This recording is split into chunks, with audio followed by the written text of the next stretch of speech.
Like many cities, San Francisco is set up in multiple districts that determine where emergency personnel are responsible for responding in a disaster. These districts may need to be reassessed if we are to work to get a magnitude 7 to 8 preparedness in this city compared to what we have now.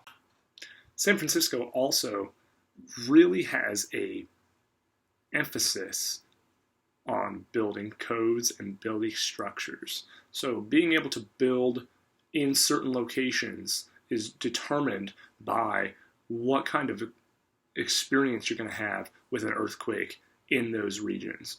Now, building structure also has much to do with it here, where you're required on many skyscrapers to have 50-foot deep steel and concrete foundations, space between floors and exterior walls to mitigate any movement that's happening laterally.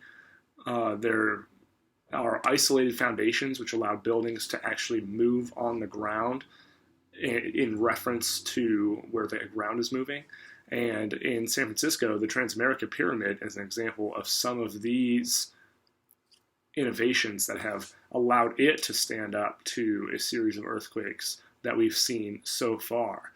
We need to make sure that this building structure and these codes not only continue to be implemented in new buildings, but also figuring out ways to refit existing buildings that are susceptible to earthquake damage. Now, many buildings in San Francisco have a structure where there is a garage on the first floor and then residential floors above that. And this does not make for a very sturdy building.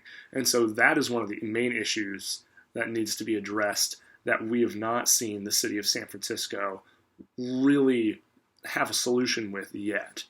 San Francisco is in the process of retrofitting these different structures and is working on plans to get all buildings retrofitted and completely earthquake resistant by 2040, which is really, really good. They have done an excellent job of making sure critical infrastructure is also resistant to a lot of this earthquake damage. And so this includes the San Francisco General Hospital and the airport are two notable examples of almost earthquake-proof buildings where those are not going to go down. We need the hospitals and we need airports and we need critical infrastructure like roads and highways to not be affected during an earthquake. And so San Francisco definitely gets an A+ in this regard. And finally, the city has done a great job of looking towards the community for help. They're really rallying around this message as a whole of how vulnerable they are to earthquakes. And this driver has really allowed them to be successful when it comes to their resiliency measures.